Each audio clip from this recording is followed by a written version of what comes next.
Hey boys and girls, I'm gonna keep working on this. I was just gonna start making sort of kind of some like, you know, how the beach can kind of look frothy up here and it can look like it is coming onto the shore.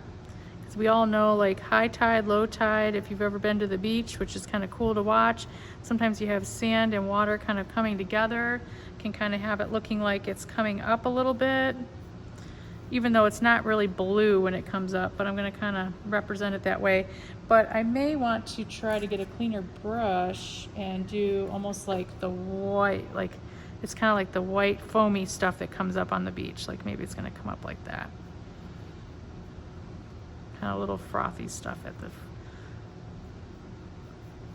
sometimes you have a little seaweed or something in there too.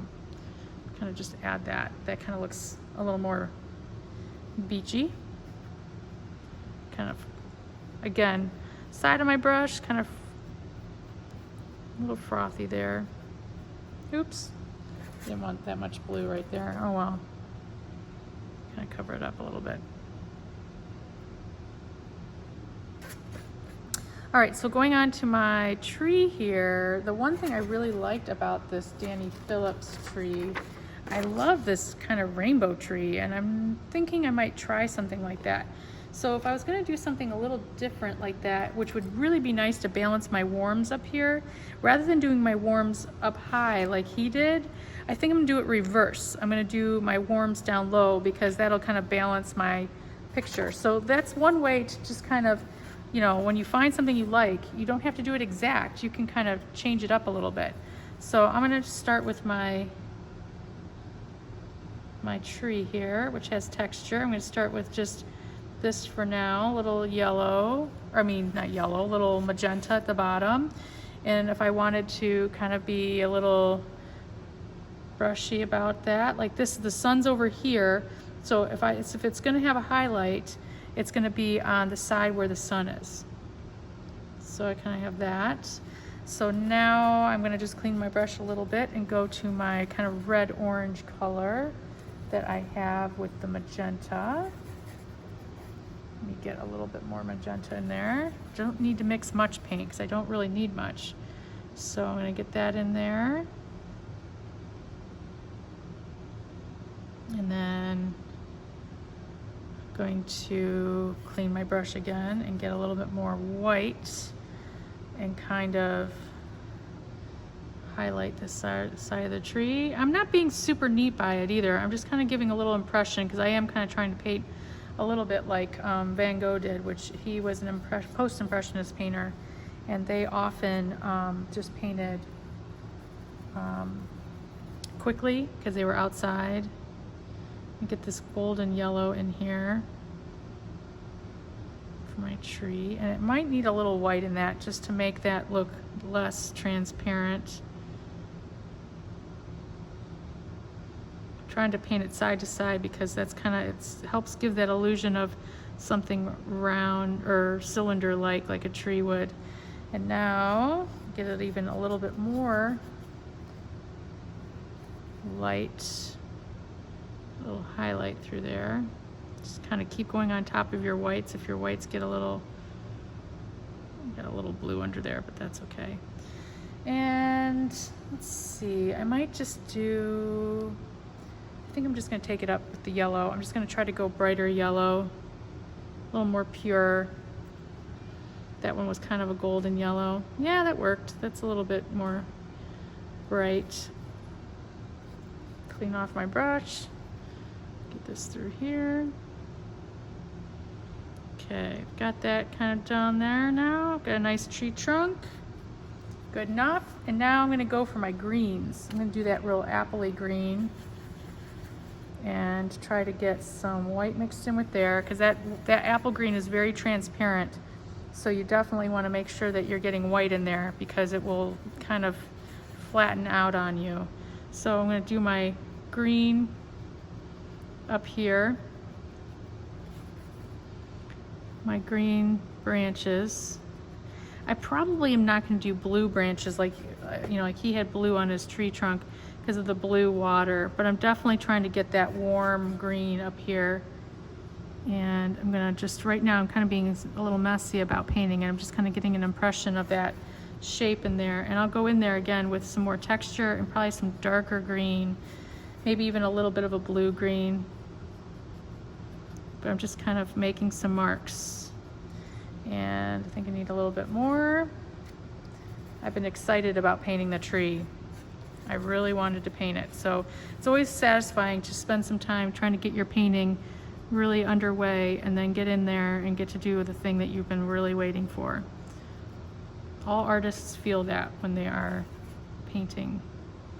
Add a little extra light. This would be the side, again, that would be a little lighter if I was going to add a little bit more white, because it's the side with the sun's coming and hitting it a little bit. This side would be darker. So this is the one I'm going to try to get a little bit lighter greens. And then I think I'm going to go for the darker green now. And the darker green's pretty dark, so I'm going to just add some, like, might just add a little, you know, wisp of it here while I've got a lot of white on my paint. Every time you mix colors in terms of like adding colors on top of colors, it makes everything seem like it has more form, more dimension, more three-dimensional. So that's something to keep in mind. If you just paint one tone of green, even with just a little white, it looks a little flat.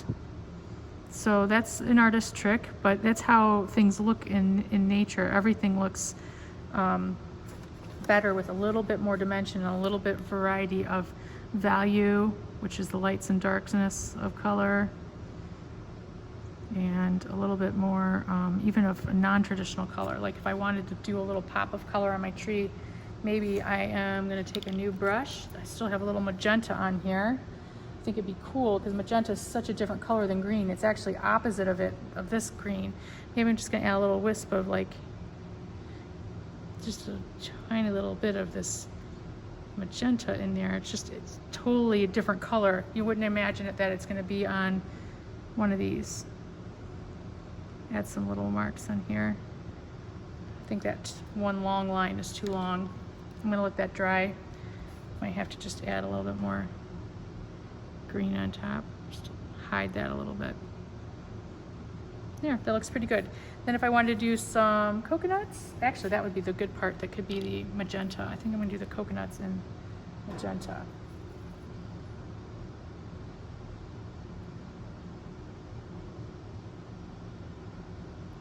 Do 3 little coconuts. There we go. That looks kind of cool. Then my boat, a lot of times you think of sails as being white. If they are going to be white, you always paint your whites. You never leave the paper with this type of paint as the color. So let's say I'm going to do white, and I've got a little bit of a tone on this brush here. So this looks kind of cool for a white.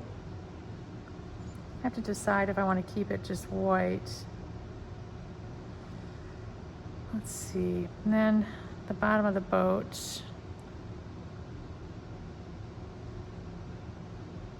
Just gonna kind of, there's waves coming up on that. So that looks like it's sitting on the water a little bit more now.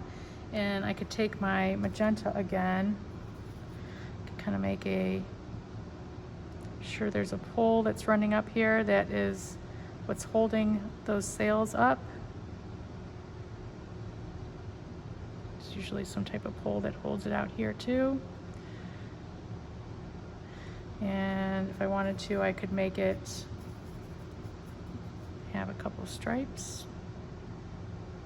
Sometimes they have a couple of numbers. I'm just gonna leave it like, maybe I'll add a little bit of yellow orange.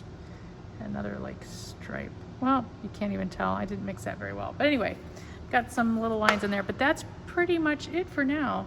So I think that's pretty good painting. Not bad for kind of rushing through it. So I hope you enjoy, but the thing I want you to think about is your foreground, middle ground, background, and all the different painterly techniques that you can try to make this work. If you need to start in your sketchbook, then go to your good paper. Okay, good luck. Can't wait to see what you create.